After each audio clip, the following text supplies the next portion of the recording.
समस्या जो भी होगी वो हट जाएगी। तो हमारा विश्वास सुनने के द्वारा, ऐसा नहीं कि उससे सुन के ऐसा हो जाता हम उसको रखने चले। हमारा विश्वास है। अभी हम बहुत अच्छी बात सुने कि शैतान का आक्रमण से हम कैसे बच सकते हैं ना। शरीर पे आक्रमण करता है, लक्षण डालता है। मैं अपना प्रैक्टिकल अनुभव बताती हूँ कि जब यूट्यूब है आजकल ना, बहुत अच्छी चीज़ें भी हैं मोबाइल में, ऐसा नहीं है सब बुरे ही है, लेकिन आप देखोगे अगर कुछ कुछ बीमारियों के लक्षण उस यूट्यूब में दिखाया रहता है ना कि ऐसा ऐसा होगा, ऐसा लक्षण आ रहा है, जैसा हो, अगर आप उसको देख लेंगे तो आपको ना अंदर से वो फीलिंग्स आने लगेंगे, मेरे साथ भी ऐसा हो रहा है, मेरे साथ भी ऐसा हो रहा है। फिर हम क्या करते हैं, उसको मन से विश्वास करने लगते हैं, सही में ऐसा हो रहा है, अब सही में ऐसा हो रहा है, और धीरे धीरे फिर ना वो पनपने लगता है हमारे अंदर। तो हमारी साइकोलॉजी में हमको किसको रखना है, यीशु मसीह को। यीशु मसीह के कोड़े खाने से मैं चंगी हूँ। तब 2000 साल पहले हमारी चंगाई को प्रभु यीशु मसीह ने खरीद लिया है। तो अब हमको किसी भी प्रकार का अविश्वास अपने हृदय में नहीं लाना है। वो यूट्यूब देख के अच्छा ऐसा होता है, ज़्यादा ज्ञान भी नाश करता है, बाइबल में लिखा है ना, और ज्ञान नहीं होना चाहिए।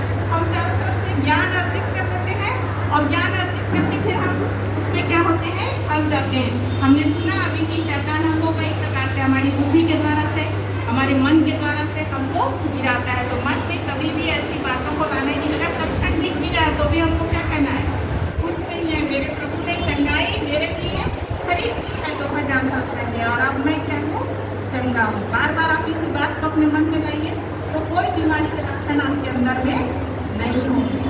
तो हमको क्या करना है, जड़ पकड़ना है और विश्वास में दृढ़ होना है, दृढ़ होते जाना है।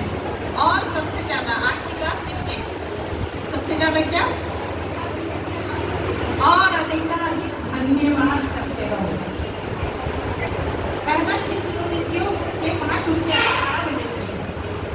हमको प्रभु क्या सिखाते हैं, धन्यवाद करना सिखाते हैं। अधिकाधिक मतलब जितना ज़्यादा हो सके हमको क्या करना है, धन्यवाद करना है। पढ़िए, हर बात में धन्यवाद करो, क्योंकि तुम्हारे लिए मसीह यीशु में परमेश्वर की यही इच्छा है।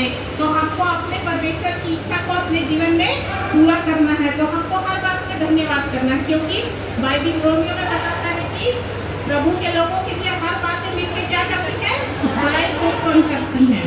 तो अगर हमारे लिए कुछ हो भी रहा है, मतलब गलत को दिखाई दे रहा है, वो भी हमारे लिए क्या बन जाएगा, अच्छा बन जाएगा। चाहे हम क्या करें, उस टाइम में भी धन्यवाद करें। हम अन्य जातियों की तरह कुड़कुड़ाए नहीं, अरे ऐसा हो गया, परमेश्वर हमारे लिए ऐसा कर दिया, वैसा कर दिया।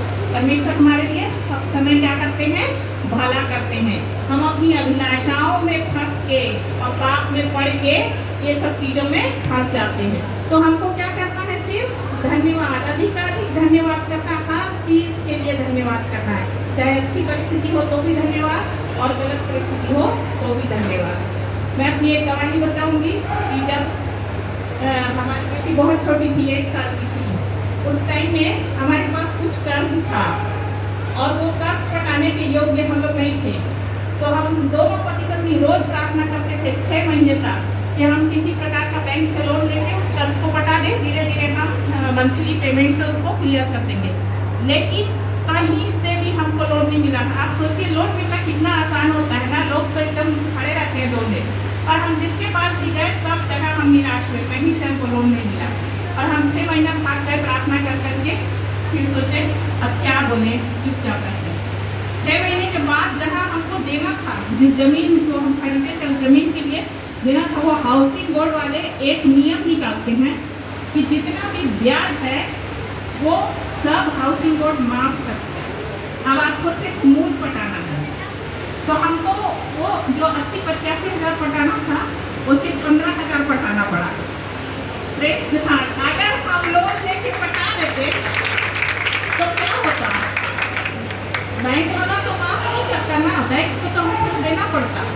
तो लोन लेके अननेसेसरी हमारा पैसा वहाँ चला जाता। 6 महीने तक प्रभु ने प्रार्थना इसलिए नहीं सुनी कि 6 महीने के बाद एक नियम आने वाला है ना, तो इसलिए अधिकाधिक हमको क्या करना है, धन्यवाद करना है हर परिस्थिति में।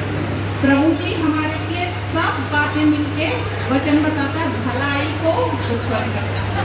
तो विश्वास में 5 बातें फिर से रिपीट करके क्या क्या करना है। जैसे हमने यीशु को ग्रहण कर लिया है वैसे चलते रहना है उसी में, है ना। चलते रहना मतलब हर दिन आप वचन पढ़िए, मनन करिए। अगर आप आज का वचन मनन नहीं करेंगे, कितने लोग लिखते हैं, जब पास्टर साहब बोलते हैं तो लिखते कितने लोग, बहुत अच्छा। अगर हम लिखते हैं ना तो उसको पढ़ सकते, हो सकता है दिमाग से स्किप हो जाता है। 5 बात बताएंगे तो याद रहेंगे, 3 जाते जाते जाते, है ना। तो अगर लिखते हैं तो बहुत अच्छा। फिर शाम को अपनी फैमिली केयर में अपनी व्यक्तिगत प्रार्थना में उसको क्या करिए, मनन करिए, तो वो क्या रहेगा, हृदय में याद रहेगा। और हर परिस्थिति के लिए वो वचन, अगर हम वो हुए हैं, बीमार हैं, तो हम वो संडाई वाला वचन याद रहना चाहिए। पहला पत्र 2:24 ये चाहिए, है ना, जिसको हमको याद रहना चाहिए कि प्रभु इस मसीह के परेशानी से तो इस तरह से ना वचन में बढ़ते जाएंगे, आगे बढ़ते जाएंगे और जड़ पकड़ते जाएंगे और विश्वास में दृढ़ होते जाएंगे और प्रभु का धन्यवाद करते रहेंगे। तो हम क्या करेंगे, जय को प्राप्त करेंगे। तो वचन हमारे लिए अनमोल है, तो वचन में ही हमको आगे बढ़ना है। परमेश्वर इन वचनों को आशीष दे। हमारी 5 तारीख की तैयारी है और मेरे